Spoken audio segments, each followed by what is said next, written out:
जय हिंद दोस्तों, आप सभी का स्वागत है आपके अपने यूट्यूब चैनल स्टडी विथ विकास पाठक में। तो इस वीडियो में बात करेंगे हम लोग फिर से एक बार एसएसटी के मोस्ट इंपॉर्टेंट सब्जेक्टिव सवाल जो आपके प्री बोर्ड के लिए और आपके जैक बोर्ड क्लास 10th के 2025 एग्जाम के लिए इंपॉर्टेंट होगा। ठीक है, तो चलिए आज हम लोग फिर से एक बार 19 सवाल देखने वाले हैं। बहुत ही अच्छे अच्छे सवाल हैं और आपको बताते चलिए कि जैक बोर्ड के ऑफिशियल सवाल हैं, इसलिए रिपीट होने के इनके ज़्यादा चांसेस रहेंगे। तो चलिए स्टार्ट करते हैं। पहला सवाल देखते हैं दोस्तों। पहला सवाल है कि प्रथम विश्व युद्ध के समय और यह प्रथम विश्व युद्ध के बाद विश्व को किस संकट का सामना करना पड़ा। तो आपको पता है कि प्रथम विश्व युद्ध 1914 से लेकर 1918 के बीच हुआ और इसमें दो राष्ट्र लड़े, मित्र राष्ट्र और धुरी राष्ट्र लड़े। तो बोला है कि ये युद्ध जब समाप्त हो गया है, ठीक है, तो उसमें विश्व को उसके बाद क्या सामना करना पड़ा, किस संकट का। तो आंसर क्या होगा कि प्रथम विश्व युद्ध इतिहास का एक महत्वपूर्ण घटना थी जो 1914 से लेकर 1918 तक चलने वाली इस महायुद्ध ने विश्व की राजनीतिक तथा आर्थिक स्थिति को बुरी तरह प्रभावित कर दिया। असल में दोस्तों ये इतना लंबा युद्ध गया, ठीक है, कि देश को हर पैमाने पर मतलब राजनीतिक रूप से, आर्थिक रूप से पंगु बना दिया गया। ठीक है, मतलब कि एक ज़बरदस्त तरीके से हर एक देश को यहाँ पे नुकसान हुआ। पूरा वर्ल्ड लेवल पे सबकी अर्थव्यवस्था पूरा डाउन हो गया। इसके परिणाम स्वरूप अधिनायकवाद का उदय हुआ जिसने द्वितीय विश्व युद्ध को बीजारोपण कर दिया। आपको पता है कि प्रथम विश्व युद्ध में जब वर्साई की संधि लागू किया गया था तब जाकर हिटलर का उदय हुआ था और अंत में हिटलर ने इसका बदला पूरा लेना चाहा था मित्र राष्ट्रों से यानी ब्रिटेन से, और जर्मनी का तानाशाह बनकर उभरा और लास्ट में 1939 से 45 के बीच आपका जो युद्ध चला था द्वितीय विश्व युद्ध, वहाँ पर जाकर हिटलर का हार होता है। उसके बाद द्वितीय विश्व युद्ध समाप्त होता है जब परमाणु बम गिराया था नागासाकी और इसमें हिरोशिमा में। तो चलिए इस तरह से आप देख सकते हैं पहला आंसर का कि पूरी तरीक़ा से प्रभावित हुआ था भारतीय ये पूरा विश्व का अर्थव्यवस्था। दूसरा सवाल है जॉबर कौन होते थे, उनका क्या कार्य होता था। जॉबर, ठीक है, तो देखिए जॉबर मतलब जो काम देता था, ठीक है, काम देने वाला आदमी, यानी कि जॉबर कोई पुराना विश्वस्त कर्मचारी होता था किसका, तो ईस्ट इंडिया कंपनी का। ठीक है, गुमास्तू के जैसा ही काम करता था लगभग ये। तो जॉबर कोई पुराना विश्वस्त कर्मचारी होता था ईस्ट इंडिया कंपनी का। वह गाँव से लोगों को शहर में काम दिलाने का भरोसा दिलाकर लाता था और उन्हें शहर में बसने के लिए मदद कर देता था। आगे तीसरा सवाल है कि जीवाश्म ऊर्जा के उदाहरण थे। तो देखिए जीवों के अवशेष से बनने वाले ऊर्जा को या जीवों के अवशेष से बनने वाले ईंधन को क्या कहते हैं, जीवाश्म ईंधन कहते हैं। जैसे कि कोयला हो गया, पेट्रोलियम हो गया, प्राकृतिक गैस हो गया। आगे आगे देखें किसी दो राष्ट्रीय राजनीतिक दल का नाम बताएं। तो दो राष्ट्रीय राजनीतिक दल का नाम है, एक कांग्रेस यानी कि INC इंडियन नेशनल कांग्रेस और दूसरा है भारतीय जनता पार्टी। आगे सवाल होगा कि राजनीतिक दल के समक्ष वंशवाद की क्या चुनौती है। ठीक है, राजनीतिक दल यानी पॉलिटिकल पार्टी के सामने वंशवाद की आखिरकार क्या चुनौती है और यह वंशवाद क्या है। ठीक है, भारत भारत जो है, भारत की अधिकतर राजनीतिक पार्टियों के सामने यह दूसरी महत्वपूर्ण चुनौती है। ठीक है, कि जो लोग नेता होते हैं वे अनुचित लाभ लेते हुए अपने नज़दीकी लोगों और यहाँ तक कि अपने परिवार के ही लोगों को आगे बढ़ाते हैं और उन्हें टिकट दे देते हैं। आप देख सकते हैं इस बार का विधानसभा चुनाव में झारखंड में क्या हुआ। एक ही परिवार के 4 से 5 आदमी खड़े हुए हैं, बाकी आप समझदार हैं, बताने की जरूरत इसके लिए नहीं है। ठीक है, तो इस प्रकार से एक ही परिवार के लोग लगातार आ जाते हैं, इसलिए आप कह सकते हैं कि वंशवाद का चुनौती बहुत ही ज़बरदस्त चुनौती है इसका। चलिए अगला सवाल देखेंगे हम लोग। अगला सवाल देखने वाले हैं कि वाणिज्यिक बैंक से क्या तात्पर्य है। वाणिज्यिक बैंक से क्या तात्पर्य है दोस्तों। ठीक है, वाणिज्यिक बैंक से कमर्शियल बैंक। तो देखिए क्या बोला है, वाणिज्यिक बैंक वह संस्था है जो लाभ के उद्देश्य से मुद्रा के जमा, लेन देन और ऋण की सेवाएं प्रदान करता है। मतलब कि व्यावसायिक बैंक वह संस्था है, वह आपका कह सकते हैं काउंसिल है जो लाभ के उद्देश्य से मुद्रा के जमा और लेन देन और ऋण की सेवाएं प्रदान कर देता है।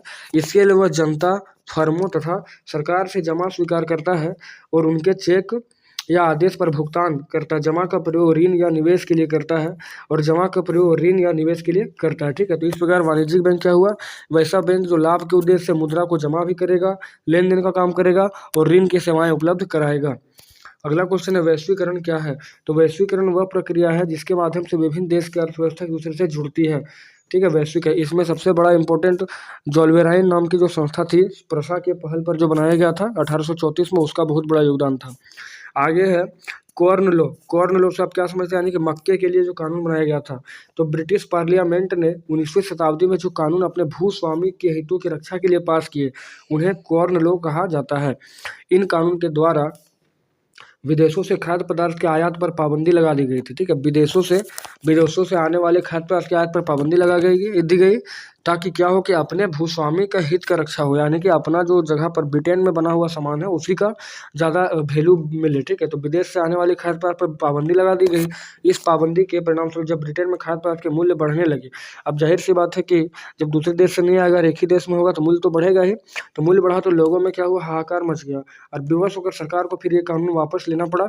इस कानून के हटने से बहुत कुछ प्रभाव पड़ा था, यानी ब्रिटिश कानून में। तो क्या प्रभाव पड़ा, तो खाद्य सामग्री सस्ती होगी। अब देखिए जब पूरा विश्व से आने लगेगा फिर से माल, यानी मक्का, तो फिर एक बार सस्ता हो जाएगा, जिससे साधारण और गरीब जनता को बहुत ज़्यादा लाभ मिला इससे, यानी कि कम दाम में वो खरीद सकते थे। अगला, जब बाहर से खाद्य पदार्थ सस्ते दाम में इंग्लैंड आने लगे तो वहाँ के भूस्वामी बर्बाद हो गए। अब जाहिर सी बात है जब दूसरे देशों से और कम दाम में आएगा तो फिर इंग्लैंड का जो बना हुआ सामान था, यानी इंग्लैंड का बना हुआ जितना भी मक्का का सामान था, तो वो क्या हो गया कि उसका बाजार पूरा डाउन हो गया और बहुत सी भूमि ऊसर हो गई और खेती करने से बहुत से किसान बेरोजगार हो गए। खेती करने वाले बहुत सारे किसान बेरोजगार हो, क्योंकि उनका सामान अब बिक ही नहीं रहा, तो वो खेती करके करेंगे ही क्या, क्योंकि अब विदेशों से जो भी सामान आ रहा है बहुत सस्ते दाम पे। और ऐसे बहुत से ग्रामीण लोग नौकरी की तलाश में शहरों की ओर भागने लगे, जिससे शहर की हालत भी खराब हुई। असल में हुआ क्या, कॉर्न लॉ में तो ब्रिटिश पार्लियामेंट अपने भूस्वामी की रक्षा के लिए एक कानून पारित कर दी, लेकिन उसके बाद वहाँ बड़ा समस्या हो गया। अब जब समस्या हो तो उसको फिर हटाना पड़ा, और हटाना पड़ा तो फिर अब विदेशों से सामान जाने लगा, इससे चलते वहाँ का भूस्वामी लोग का हालत कचड़ा हो गया। तो इस प्रकार से आप देख सकते हैं कॉर्न लॉ से बहुत ज़्यादा समस्या उत्पन्न हुआ है। अगला, सूरत बंदरगाह 18वीं सदी के अंत हाशिए पर पहुंच गया। हाशिए मतलब सूरत बंदरगाह का जो मार्केटिंग था, यानी कि सूरत बंदरगाह का जो क्या बोल सकते हैं आप, उसका वैल्यू जो था वो गिरने लगा। क्यों गिरा, क्या कारण था इसका, तो चलिए देखते हैं। तो देखिए सूरत बंदरगाह कहाँ है, गुजरात के तट पर। तो गुजरात के तट पर यानी सूरत बंदरगाह जो बहुत पुराना बंदरगाह था, उससे बहुत ज़्यादा व्यापार होता था। लेकिन कहने का मतलब है कि बहुत सारा आगे बंदरगाह खुल गया, जिसके चलते सूरत का क्या हुआ था कि उसका मार्केटिंग यानी बाजार थोड़ा सा डाउन हुआ, ठीक है। देखिए क्या दिया हुआ है कि अधिकतर यूरोपीय कंपनियों के पास भारी संसाधन थे, जिसके कारण भारतीय व्यवसायी उनसे प्रतिस्पर्धा करने में कठिनाई का अनुभव कर रहे थे। यूरोपीय कंपनियां स्थानीय राज दरबारों से विभिन्न राहत पाकर साख्त ग्रहण करती जा रही थी, यानी कि अपना पावर बढ़ाती जा रही थी, और कई कंपनियों को व्यापार का एक अधिकार भी मिल गया था। इस सब के कारण सूरत तथा हुगली को बंदराहें कमजोर होकर हाशिए तक पहुंच गई, मतलब कि जब चाहे तब वहाँ से व्यापार हो जाता था, ठीक है। इसलिए आप कह सकते हैं कि सूरत बंदरगाह अपने हाशिए तक पहुँच गया था। अगला क्वेश्चन है कि भारत में प्रमुख कोयला क्षेत्रों का नाम दें। तो भारत में प्रमुख कोयला क्षेत्र कहाँ होगा, झारखंड में और पश्चिम बंगाल में कोयले के बड़े निक्षेप पाए जाते हैं, बड़े भंडार हैं, गोंडवाना कोयला क्षेत्र। आगे, राजनीतिक दलों को सुधार के लिए क्या करें। राजनीतिक दलों में 11वां नंबर सवाल है कि राजनीतिक दलों के सुधार के उपाय के बारे में बताएं। तो राजनीतिक दल क्या होता था, जो समान उद्देश्य से काम करता था, ठीक है। तो राजनीतिक दल में सुधार के लिए क्या कर सकते हैं, तो कानून द्वारा सुधार किया जाए, परंतु इसमें राजनीतिक कार्यकर्ता, दल, आंदोलन और राजनीतिक से सचेत नागरिक की भूमिका महत्वपूर्ण होनी चाहिए। कानून द्वारा परिवर्तन या सुधार के प्रभाव पर नजर रखनी चाहिए ताकि उसके प्रभाव क्या हो, अनुकूल हो। और दलों के कार्य का ढंग प्रजातांत्रिक होना चाहिए, और सुधार के साथ साथ उसे लागू करने का निर्णय भी होना चाहिए ताकि सुधार वास्तव में लागू किया जा सके। मतलब ऐसा नहीं कि हवा हवाई बात हो जाए, तो सुधारने के लिए एक ठोस कानून बनाए और उस कानून को इम्प्लीमेंट भी किया जाए सही तरीके से। और वंशवाद की सबसे पहले चुनौती खत्म कर दी जानी चाहिए दोस्तों, क्योंकि लगातार वंशवाद से नीचे के तबकों को कभी भी राजनीतिक दल में आने का लाभ नहीं मिल पाता है, सत्ता में आने का लाभ नहीं मिल पाता है। अगला सवाल देखेंगे दोस्तों कि लोकतंत्र किस प्रकार एक वैध शासन व्यवस्था है। लोकतंत्र जो है वो किस प्रकार एक वैध शासन व्यवस्था है। तो देखिए लोकतंत्र जो लोगों के द्वारा चुना गया होता है, तो लोकतांत्रिक सरकार लोगों के द्वारा चुने गए प्रतिनिधि का शासन है। विश्व भर में लोग अपने द्वारा चुने गए प्रतिनिधि का शासन चाहते हैं। विभिन्न एजेंसियों द्वारा किए गए विभिन्न सर्वेक्षण भी यह दर्शाती है कि अधिकांश लोग लोकतंत्र सरकार का समर्थन करते हैं और लोकतंत्र लोगों को अपने शासन का समर्थन करते हैं, ठीक है। इस प्रकार आप कह सकते हैं लोकतंत्र किस प्रकार वैध शासन है, क्योंकि ये इलीगल नहीं है बल्कि ये लीगल शासन व्यवस्था है, इसको जनता चुनता है, ठीक है। इसलिए आप कह सकते हैं कि लोकतंत्र एक वैध शासन व्यवस्था है। अगला क्वेश्चन देखेंगे, विकास में ऋण की भूमिका, ठीक है। विकास में ऋण की भूमिका यानी डेवलप करने के लिए ऋण यानी कर्ज का क्या भूमिका है। तो चलिए देखते हैं इसको। तो आप देख सकते हैं कि प्रति व्यक्ति आय, ठीक है, प्रति व्यक्ति आय एवं राष्ट्रीय आय में वृद्धि देश का आर्थिक विकास में ऋण एक महत्वपूर्ण सकारात्मक भूमिका निभाता है। व्यापारी, उद्यमी, किसान तथा आम जनता बैंकों से ऋण लेकर अपना आर्थिक विकास करने का प्रयास करता है, यानी कि आप ऋण लेकर जो है बिजनेस कर सकता है, एजुकेशन लोन मिलता है, होम लोन मिलता है, तो इसमें आर्थिक विकास करने का प्रयास करता है और उनके आर्थिक विकास से प्रति व्यक्ति आय तथा राष्ट्रीय आय में वृद्धि होती है। अगला है कि रोजगार के सृजन तथा लघु और कुटीर उद्योग के विकास में सहायक ऋण लेकर व्यापारी अपने व्यवसाय को आगे बढ़ाने का प्रयास करता है। उद्यमी नए कारखाने भी लगाता है जिससे लोगों को रोजगार भी प्राप्त होता है। इस प्रकार आप कह सकते हैं कि ऋण जो है विकास में तो लाभदायक है ही। आगे कृषि एवं कृषि आधारित आर्थिक गतिविधियों के विकास में सहायक किसान अपने उत्पादक को बढ़ाता है और देश के खाद्यान्न का जरूरत को भी पूर्ति करता है। और आम जनता अपनी छोटी मोटी आवश्यकता को पूर्ण करती है। आय बढ़ाने तथा आवास खरीदने के लिए लोग बैंकों से ऋण तक भी ले लेते हैं। तो इस प्रकार ऋण जो है वो काफ़ी महत्वपूर्ण भूमिका निभाता है किसमें, विकास में। ठीक है, अब अगला सवाल देखेंगे ऋण की शर्तों का उल्लेख करें, मतलब ऋण किसको मिलेगा, क्या शर्त है। तो ऋण की शर्तों को निम्नलिखित बातों से शामिल किया जाता है। पहला है ब्याज दर, ब्याज एक निर्धारित होना चाहिए। दूसरा है समर्थक ऋणाधार, आवश्यक कागजात, भुगतान के तरीके और ऋण की अवधि। मतलब जब भी आप ऋण लेने जाएंगे बैंक में तो आपको कुछ ना कुछ कागजात दिखाना पड़ेगा। ठीक है, कि आपका ज़मीन क्या है क्या नहीं, ये सब दिखाना पड़ेगा। प्लस ब्याज दर आपको डिसाइड कर दिया जाएगा पहले से कि आपका कितना ब्याज लगेगा। भुगतान आपका तरीका क्या होगा, पेमेंट करेंगे आप कि डायरेक्ट बैंक में जाके करेंगे या ऑनलाइन करेंगे। फिर आपका है ऋण की अवधि कि आखिर कितना अवधि तक आप चुका सकते हैं। चलिए अब अगला सवाल देखेंगे खाद्य उपलब्ध, ये दीर्घ उत्तरीय प्रश्न है कि खाद्य उपलब्धता पर तकनीक के प्रभाव को दर्शाने के लिए इतिहास से 2 उदाहरण दें। देखिए बोला है कि फूड अवेलेबिलिटी, ठीक है, यानी कि खाद्य उपलब्धता पर टेक्नोलॉजी का क्या प्रभाव पड़ा, मतलब टेक्नोलॉजी के आविष्कार होने से, टेक्नोलॉजी के आने से खाद्य उपलब्धता पर क्या असर पड़ा है। तो देखिए पहला है कि विभिन्न बाजारों में सस्ते भोजन की उपलब्धता, परिवहन में सुधार, तीव्रगामी रेल, हल्की बोगियों और विशाल जलपोतों ने भोजन को कम दरों पर संचालित करना शुरू किया ताकि वे खेतों से सीधे अंतिम बाजार तक तुरंत पहुंच सके। ठीक है, तुरंत खेतों से अंतिम बाजार तक पहुंच सके। फिर नेक्स्ट है मांस पर प्रभाव। तो मांस पर क्या प्रभाव पड़ा है, तो मांस पर प्रभाव ये पड़ा है कि 1870 के दशक से पहले अमेरिका से यूरोप के लिए मांस जो है जीवित पशु के रूप में जलपोत द्वारा भेजा जाता था। अब जीवित को जब भेजा जाएगा तो बहुत जगह घेर जाएगा दोस्तों। प्लस में क्या होगा कि बड़े बड़े जानवर को भेजा जाना बहुत मुश्किल हो जाता था, भारी भी हो जाता था जलपोत। तो बाद में जब रेफ्रिजरेशन का मतलब कि व्यवस्था हुआ, यानी फ्रिज का व्यवस्था हुआ, तो कटा हुआ मांस को आसानी से ले जाया जाने लगा। तो इससे आप कह सकते हैं कि टेक्नोलॉजी के आने से बहुत ज़्यादा लाभ हुआ है। और मतलब कि फ्रिज की वजह से क्या होता था कि सप्ताह तक भी, यानी कि लंबे लंबे दूरी तक भी इसको लेके जाया जा सकता था। तो देखिए क्या लिखा गया है कि मांस जीवित पशुओं के रूप में जलपोत द्वारा भेजा जाता था और वहां जाकर उन्हें काटा जाता था। पशु समुद्री जहाज़ों में अधिक जगह घेरते थे, परंतु रेफ्रिजरेशन वाले जलपोतों के आविष्कार ने मांस के एक क्षेत्र से दूसरे क्षेत्र तक परिवहन में सहायता किया। अब पशु अमेरिका, ऑस्ट्रेलिया, न्यूजीलैंड में काटे जाने लगे और अब उनका ठंडा किया गया मांस यूरोप के लिए भेजा जाने लगा। रेफ्रिजरेशन वाले जलपोत की निम्नलिखित विशेषताएं थी। पहला विशेषता क्या है, तो इससे जलपोतों की लागत घट गई और यूरोप में मांस की कीमत भी गिर गई। यूरोप का निर्धन वर्ग अब विभिन्न रूप से पूर्ण भोजन ले सकता था।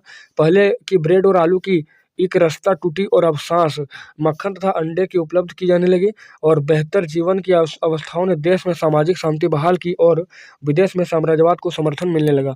तो कुल मिलाकर आप देख लीजिए कि टेक्नोलॉजी की वजह से मांस का व्यापार जो हुआ आसानी तरीके से होने लगा और गरीब भी इसके तक पहुंच सके। अगला सवाल है लोकतंत्र में राजनीतिक दल की विभिन्न भूमिका का वर्णन करें। तो देखिए लोकतंत्र में राजनीतिक दल की बहुत सारी भूमिका है। जैसे पहला भूमिका चुनाव। तो राजनीतिक दल क्या करता है, चुनाव लड़ते हैं। अधिकांश लोकतांत्रिक देशों में चुनाव राजनीतिक दलों द्वारा खड़े किए गए उम्मीदवार के बीच लड़ा जाता है और राजनीतिक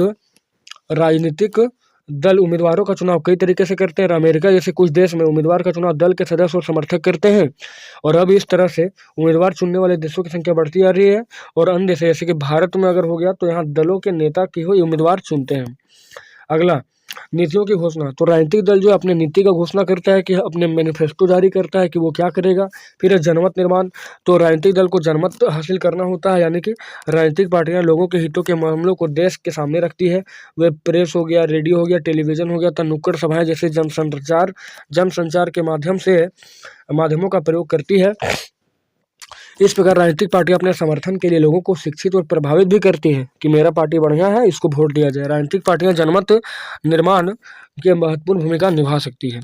अगला सवाल मतलब अगला है कि सरकार बनाना और चलाना। तो राजनीतिक दल जो है चुनाव लड़ती है और चुनाव लड़कर सरकार बनाने का काम करती है लोग, और सरकार बनाकर उसको अच्छे ढंग से चलाकर कैबिनेट मंत्री अपना नियुक्त करता है और उसको एक बढ़िया तरीके से चलाया जाता है। अगला सवाल है दूसरे देशों में किस प्रकार बहुराष्ट्रीय कंपनियां किस प्रकार उत्पादन पर नियंत्रण स्थापित करती है।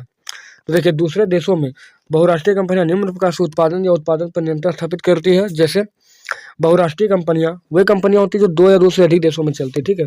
तो बहुराष्ट्रीय कंपनियां दूसरे देशों में उत्पादन कई इकाई स्थापित करती है, विशेष रूप से जहां पर बाजार नजदीक हो और कम लागत पर कुशल और अकुशल श्रम आदि उपलब्ध हो। बहुराष्ट्रीय कंपनियां उत्पादन के लिए कार्यालय और कारखाने स्थापित करती है। बहुराष्ट्रीय कंपनियां विभिन्न देशों को स्थानीय कंपनी के साथ संयुक्त रूप से उत्पादन भी कराती है और कई बार वह स्थानीय कंपनियों को खरीद कर उत्पादन का प्रसार भी करती है। और बहुराष्ट्रीय कंपनियां छोटे उत्पादकों को उत्पादन का ऑर्डर दे देती है और जिन्हें अपने ब्रांड के नाम से वो बेच सकता है दोस्तों, ठीक है। तो इस प्रकार बहुराष्ट्रीय कंपनियां जो है वो उत्पादन या उत्पादन पर नियंत्रण स्थापित कर ही लेती है। आगे है प्रारंभिक जीवन निर्वाह कृषि का उदाहरण। प्रारंभिक जीवन निर्वाह कृषि का उदाहरण देना है। तो प्रारंभिक जीवन निर्वाह कृषि क्या है? तो इस तरह की खेती जमीन के छोटे टुकड़ों पर की जाती है। आदिम औजार या परिवार या समुदाय के श्रम का इस प्रकार की कृषि में इस्तेमाल किया जाता है।